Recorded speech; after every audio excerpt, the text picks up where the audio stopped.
നമുക്ക് നിധിയുടെ സുധീഷിൻ്റെയും നാളത്തെ നല്ലൊരു കഥ കേട്ടാലോ? വീഡിയോ ഇഷ്ടപ്പെടുവാണെങ്കിൽ ഒന്ന് ലൈക്ക് ചെയ്ത് ഹൈപ്പ് ചെയ്യാൻ മറക്കരുത് കേട്ടോ.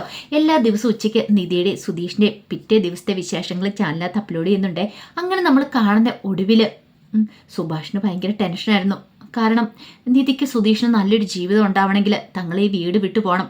അതുമാത്രമല്ല, എല്ലാവരും കൂടി ഈ വീട്ടിൽ താമസിച്ചിട്ടുണ്ടെങ്കിൽ നിധിക്കത് അപമാനമാണ്. ഓരോരുത്തർ വെറുതെ ഒരു അപവാദ കഥകളൊക്കെ പറയും. ഒടുവിൽ ഇതിനെക്കുറിച്ചൊക്കെ ഹരീഷിനെയും നികേഷിനെയും ഉറക്കത്തിൽ നിന്ന് വിളിച്ചിരുത്തി സംസാരിക്കുകയാണ്. ഹരീഷ് പറഞ്ഞു, സുഭാഷ് ചേട്ടാ, ഇതൊക്കെ നമുക്ക് രാവിലെ സംസാരിച്ച പോരാ, ഇപ്പം തന്നെ സംസാരിക്കണം. എനിക്ക് കിടന്നിട്ട് ഉറക്കം വരുന്നില്ല, അതാ ഞാൻ നിങ്ങളെ വിളിച്ചത്. നികേഷ് പറഞ്ഞു, അതിന് നിധിയടുത്ത് സമ്മതിക്കും തോന്നുന്നുണ്ടോ? നമുക്ക് പറയാം. ഒരു കാര്യം ചെയ്യട്ടെ, സുധീഷും നിധി ഇവിടെ താമസിക്കട്ടെ, നമുക്ക് ഇവിടുന്ന് മാറി താമസിക്കാം. വേറെ എവിടെയെങ്കിലും വാടക വീടെടുത്ത്. എന്താ, നിനക്ക് സമ്മതമാണെന്ന് ചോദിച്ചു.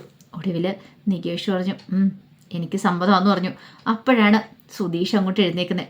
ആഹാ, കൊള്ളാം, നല്ല ഐഡിയ. ഇത് ആരുടെ ഐഡിയ? സുഭാഷേൻ്റെ ഐഡിയ ആണോന്ന് ചോദിച്ചു. എടാ സുധീഷേ, എൻ്റെ സുഭാഷേട്ടാ, സുഭാഷേണ് ഇത്രയ്ക്ക് മരമണ്ടനായി പോയല്ലോ. നിധിയുടെ സ്വഭാവത്തെക്കുറിച്ച് അറിയാവുന്നതല്ലേ?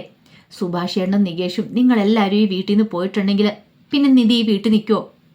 ആ സെക്കൻഡിൽ തന്നെ അവൾ പെട്ടിയും പ്രമാണം എടുത്ത് നിങ്ങളുടെ പിന്നാലെ വരും. പിന്നെ ഞാനിവിടെ ഒറ്റയ്ക്കായി പോവും. താലി കെട്ടിയ പെണ്ണ് നിങ്ങളിവിടെ വന്ന് നിൽക്കേണ്ട വരും. അതിൻ്റെ വല്ല ആവശ്യമുണ്ടോ? സുഭാഷേണ്ണൻ ഇവിടെ നിന്നാൽ പോരെ? എടാ, അതങ്ങനെയല്ല, ഞാൻ പറയുന്നൊന്നും മനസ്സിലാക്ക്. ഇതേ സുഭാഷ് ചേട്ടാ, അവളുടെ സ്വഭാവം എല്ലാം അറിഞ്ഞു വെച്ചിട്ടാണ് സുഭാഷേണ്ണൻ ഇത് പറയണേ. എന്നെക്കാളും കൂടുതലായിട്ട് അവളെ അറിയാലോ, എന്നിട്ടാണോ ഇങ്ങനെ പറയണേ? നിങ്ങളില്ലാതെ അവൾ ഒരു നിമിഷം ഈ വീട്ടിൽ നിൽക്കുമെന്ന് തോന്നുന്നുണ്ടോ? ഇല്ല. പിന്നെ എൻ്റെ ജീവിതം എന്തിനാ കുട്ടിച്ചോറാക്കുന്നേ? എങ്ങനെയെങ്കിലും ഞാൻ അവളെ ഒന്ന് അന്വേഷിച്ചൊന്ന് കൊണ്ടുവന്നോട്ടെ. ഇത് കേട്ടപ്പോൾ ഹരീഷ് പറഞ്ഞു, സുധീഷ് ഏട്ടൻ പറഞ്ഞ് ശരിയായിട്ടുള്ള കാര്യമാണ്. സുഭാഷ് പറഞ്ഞു, എടാ, അത് പറഞ്ഞിട്ട് കാര്യമില്ല, ഞാൻ നിധിയോടൊന്ന് സംസാരിച്ചു നോക്കാം, അവൾ സമ്മതിക്കുമെന്ന് നോക്കാലോ. ശരി, ആയിക്കോട്ടെ, ഞാനൊന്നും പറയണില്ല, എല്ലാം ഇനി സുഭാഷേൻ്റെ ഇഷ്ടം. അങ്ങനെ പിറ്റേ ദിവസമായി. നിധിയോട് ഈ കാര്യത്തെക്കുറിച്ച് സംസാരിക്കണമല്ലോ. അപ്പം എല്ലാവരും കൂടി ഇങ്ങനെ സംസാരിച്ചുകൊണ്ട് ഇതിനെക്കുറിച്ച് സംസാരിച്ചിരിക്കുക. അപ്പോഴാണ് നിധി അങ്ങോട്ടേക്ക് വരുന്നത്. നിധി വന്നിട്ട് ചോദിച്ചാൽ, എന്താ എല്ലാവരും കൂടെ ഭയങ്കര എന്തോ വലിയ ചർച്ചയിലാണ് തോന്നുന്നല്ലോ. സുഭാഷ് പറഞ്ഞു, അതെ, ഒരു ചർച്ചയില്ല. അല്ല, കാര്യം എന്താ സുഭാഷ് ചേട്ടാ? ഞാൻ അറിയേണ്ട കാര്യമാണോ അതോ അറിയേണ്ടാത്ത കാര്യമാണോ? എന്നോട് പറയാൻ പറ്റുമെങ്കിൽ പറഞ്ഞാൽ മതി. അതിന് മോളോട് പറയാതിരിക്കേണ്ട കാര്യമൊന്നുമില്ലല്ലോ എന്ന് സുഭാഷും. അതെ, ഞാൻ ഒരു കാര്യത്തെക്കുറിച്ച് ഇങ്ങനെ ഇവരോട് സംസാരിക്കുമായിരുന്നു. ഞാനും നികേഷ് ഹരീഷും ഞങ്ങൾ ഇവിടുന്ന് മാറട്ടെ എന്ന്. മാറാൻ എങ്ങോട്ട്? അല്ല, വേറൊരു വാടക വീടെടുത്ത് മാറുവാണെങ്കിൽ നല്ലതായിരുന്നു. കാരണം ഞങ്ങളുള്ളതുകൊണ്ടല്ലേ ഇപ്പം മോൾക്ക് പോകുന്ന വഴിയിൽ ഓഫീസിലൊക്കെ ഓരോ പ്രശ്നങ്ങളൊക്കെ ഉണ്ടാവുന്നേ. ഇത്ര ആണുങ്ങളോടൊപ്പം ഒരു പെണ്ണ് തന്നെ അങ്ങനെയുള്ള പറച്ചിലും സംസാരം കാര്യങ്ങളൊക്കെ ഉണ്ടല്ലോ. അപ്പോൾ അത് ഒഴിവാക്കാനായിട്ട് ഞങ്ങൾ ഇവിടുന്ന് മാറി താമസിക്കുന്നതല്ലേ നല്ലത്. ഒരു കാര്യം മോളും സുധീഷും കൂടി ഈ വീട്ടിൽ താമസിക്കുക. ഓഹോ, അപ്പം ഇതായിരുന്നു സുഭാഷേണ്ണ മനസ്സിലിരിപ്പല്ലേ? സുഭാഷേണ്ണ എന്താ എന്നെക്കുറിച്ച് വിചാരിച്ചുകൊണ്ടിരുന്നേ? നാട്ടുകാർ പറയുന്നു പറഞ്ഞോട്ടെ, നാട്ടുകാരല്ലോ എനിക്ക് ചെലവിന് തരുന്നേ. ഞാൻ നാട്ടുകാരുടെ മുന്നിൽ കൈ നീട്ടാൻ പോകുന്നില്ല. എൻ്റെ കാര്യങ്ങളൊക്കെ ഇവിടെ നിങ്ങളെല്ലാവരും കൂടെ അല്ലേ നോക്കുന്നേ. പിന്നെ ഞാൻ എന്തിനു നാട്ടുകാർ പറയുന്നത് കേൾക്കണം? അതിൻ്റെ ആവശ്യമൊന്നുമില്ല. ഞാൻ കഴിയുന്നുണ്ട് ഈ വീട്ടിൽ നിങ്ങളോട് എല്ലാവരും ഒപ്പമായിരിക്കും. പിന്നെ സുഭാഷ് ഏണ്ണയ്ക്ക് വീട്ടിൽ നിന്ന് പോയിട്ടുണ്ടെങ്കിൽ നിങ്ങളോടൊപ്പം ഞാനും വരുമെന്ന് പറഞ്ഞു. സുധീഷ് പറഞ്ഞു, ഇതേ ഞാൻ പറഞ്ഞ കാര്യമൊന്നും അല്ല കേട്ടോ, ഇത് സുഭാഷ് ഏട്ടൻ പറഞ്ഞ. ഇപ്പം സമാധാനമായല്ലോ. ഇത് ഞാൻ അപ്പോഴേ സുഭാഷ് ഏട്ടനോട് പറഞ്ഞ വേണ്ടാത്ത പരിപാടിക്ക് പോകണ്ടെന്ന്. അപ്പോൾ സുഭാഷ് ഏട്ടൻ കേൾക്കില്ല. ഇപ്പം സമാധാനമായല്ലോ. ഈ സമയം സുഭാഷ് പറഞ്ഞു, മോളെ നിധി, നിനക്കൊരു പ്രശ്നം ഉണ്ടാവാൻ പാടില്ല. നീ ആൾക്കാരുടെ മുന്നിൽ നാണം കെട്ട് തല കുനിച്ച് നിൽക്കുന്നേ. ഇപ്പം തന്നെ കണ്ടില്ലേ, ഓരോരുത്തർക്കും ഓരോന്ന് പറഞ്ഞു കഴിയുമ്പോൾ മോൾക്ക് നാണക്കേടല്ലേ? എൻ്റെ നാണക്കേട് സുഭാഷ് ഏട്ടൻ കണക്ക് കൂട്ടണ്ട. എനിക്കറിയാം ഞാൻ എങ്ങനെയാണ് വീട്ടിൽ നിൽക്കുന്നതെന്ന്. എനിക്ക് മറ്റുള്ളവരെ ബോധിപ്പിക്കേണ്ട കാര്യമൊന്നുമില്ല. പിന്നെ അവനൊരു കാര്യം പറഞ്ഞിട്ടുണ്ടെങ്കിൽ അഖിലിന് നല്ല രീതിയിൽ തന്നെ കൊടുക്കുകയും ചെയ്തില്ലേ. ഇനി ആരും അങ്ങനെയൊന്നും പറയാൻ മുതിരില്ല. അതൊന്നും ഓർത്ത് സുഭാഷ് ഏട്ടൻ വിഷമിക്കണ്ട. നിങ്ങൾ പോയിട്ടുണ്ടെങ്കിൽ ഞാനും ഇറങ്ങുമെന്ന് പറഞ്ഞു. സുഭാഷ് ആകെപ്പാടെ പെട്ടുപോയി. അങ്ങനെ വീട് വിട്ട് പോകണമെന്നുള്ള അവരുടെ ചിന്ത ഉപേക്ഷിക്കേണ്ടതായിട്ട് വന്നു. കുറച്ച് കഴിഞ്ഞപ്പോൾ ഹരീഷ് ഇങ്ങനെ പുറത്തു വന്നിട്ട് ഇങ്ങനെ ആലോചിച്ചുകൊണ്ടിരിക്കുക. നീതുവിനെക്കുറിച്ചുള്ള സ്വപ്നങ്ങളിലായിരുന്നു ഹരീഷ്. ഇന്നലെ അവൾ വന്ന് നടത്തിയ ഗംഭീര പെർഫോമൻസ് അടിപൊളിയായിരുന്നു. അപ്പോഴേക്കും കുറച്ച് തുണിയൊക്കെ കഴിയാനായിട്ട് സുധീഷ് അങ്ങോട്ട് ഇറങ്ങി വന്നു. എന്താടാ, ഭയങ്കര ആലോചനയിലാണല്ലോ? ഒന്നുമില്ല, എന്തോ സ്വപ്നം കാണുവാന്ന് തോന്നല്ലോ. അത് പിന്നെ ഞാൻ നീതുവിനെക്കുറിച്ചുള്ള കാര്യങ്ങളൊക്കെ ഓർക്കുമായിരുന്നു. മനസ്സിലായി. ഈ ഇരിപ്പും മട്ടും ഭാവവും കണ്ടാൽ തന്നെ അറിയാലോ പ്രണയം തലയ്ക്ക് പിടിച്ചു കഴിഞ്ഞിട്ടുണ്ട്, പിന്നെ എങ്ങനെ എന്താന്നൊക്കെ എന്നോട് പറഞ്ഞു തരേണ്ട കാര്യമൊന്നുമില്ല. അല്ല സുധീഷ് ചേട്ടാ, ഞാൻ ആലോചിക്കുമായിരുന്നേ, അവളിപ്പോൾ എന്തെടുക്കുമായിരുന്നു? എടാ അതിനൊന്ന് വിളിച്ചു നോക്കിയാൽ പോരെ. അതെങ്ങനെ വിളിക്കും? അവളുടെ കയ്യിൽ ഫോണുണ്ടോ? ഇന്നലെ തന്നെ അവൾ അച്ഛൻ്റെ ഫോണിൽ നിന്ന് പാത്തും പതുങ്ങിയാണ് വിളിച്ചത്. അവളുടെ ഫോണൊക്കെ പിടിച്ചു വാങ്ങി വെച്ചിരിക്കുകയല്ലേ. ആണോ? ഒരു കാര്യം ചെയ്യുക, നീ അങ്ങ് നേരിട്ട് എന്ന് സംസാരിക്കൂ. ഞാനോ? ഇതെന്താ എന്നെ കൊലയ്ക്ക് കൊടുക്കാനാണോ? എടാ പ്രണയിക്കണമെങ്കിൽ ഇച്ചിരി ത്യാഗമൊക്കെ സഹിച്ചേ മതിയാവുള്ളൂ. പ്രണയിച്ച പെണ്ണിനെ കാണണമെങ്കിലേ ഇത്തിരി കഷ്ടപ്പാടും ബുദ്ധിമുട്ടൊക്കെ ഉണ്ട്. എൻ്റെ സുധീഷേട്ടാ, സുധീഷേട്ടൻ ഇത് പറയാം, പക്ഷേ എന്നെക്കൊണ്ടത് പറ്റില്ല എന്ന് പറഞ്ഞു. എടാ നിനക്കിപ്പോൾ അവളെ കാണണം, അത്രയല്ലേ ഉള്ളൂ. എന്താ ചെയ്യണ്ടേ? എൻ്റെ കൂടെ വാ, ഞാനല്ലേ ഉള്ളേ. എടാ ഏട്ടനായിട്ട് ഞാനുള്ളപ്പോൾ പിന്നെ നീ എന്തിനാണോ ടെൻഷൻ അടിക്കണേ? സത്യമാണോ സുധീഷേട്ടാ? നിനക്ക് അവളെ കണ്ട് സംസാരിക്കണം, അതിനുള്ള വിദ്യയൊക്കെ ഞാൻ കാണിച്ചു തരാം. കുളവാകുമോ? പിന്നെ അന്ന് ഞാൻ ഈ ഡ്രസ്സൊന്ന് മാറ്റിയിട്ട് വരാം. അതെ, പെണ്ണ് കാണാൻ പോകുന്നില്ല, അധികം ഡ്രസ്സ് മാറ്റുമൊന്നും വേണ്ട. അവൾ നിന്നെ കണ്ടിട്ടുണ്ടല്ലോ, പെട്ടെന്ന് ഇങ്ങോട്ടേക്ക് വാ, ഇപ്പം തന്നെ പോകണം. ഇനി അകത്ത് കയറി കഴിഞ്ഞിട്ടുണ്ടെങ്കിൽ എല്ലാവരും ചോദിക്കും എങ്ങോട്ടാ, എന്താ ഏതാന്നൊക്കെ. അതോടുകൂടി പോക്ക് ഗോവിന്ദ. ആരോടും പറയാം, നമുക്ക് നൈസായിട്ട് സ്കൂട്ടാവാം. അങ്ങനെ എന്ത് ചെയ്തു? അവർ രണ്ടുപേരും കൂടെ നീതുവിൻ്റെ വീടിൻ്റെ ലക്ഷ്യമാക്കി പോവാണ്. അങ്ങനെ റൂട്ടിൽ പോയി നോക്കുമ്പോഴത്തേനും നീതുവിൻ്റെ അച്ഛൻ്റെ ഓട്ടോറിക്ഷ അങ്ങോട്ട് വരുന്നുണ്ട്. പെട്ടെന്ന് സുധീഷ് ഹരീഷും കൂടെ അവിടെ നിന്ന് മാറി.